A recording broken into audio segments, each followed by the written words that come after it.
Arĩ ikinya inene harĩ bara ya kũrana na ciĩko cia wĩkinaĩ mwena wa Bungoma, maabitha a borithi nĩ mahotete kũhithũkia mũcinga ũmwe thutha wa gũtabania mũngũrũrio mwena ũcio.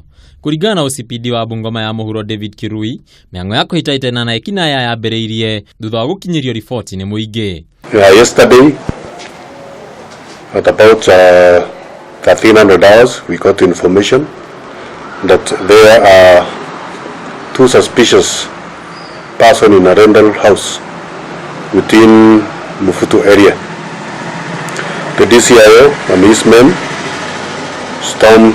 went to the area and stormed the house, and then they managed to arrest two suspects.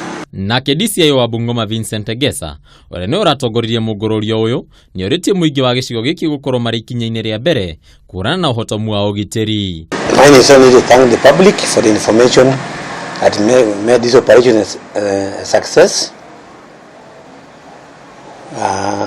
Because the matter is already now going to court, I don't want to elaborate more about it. It might jeopardize my investigations.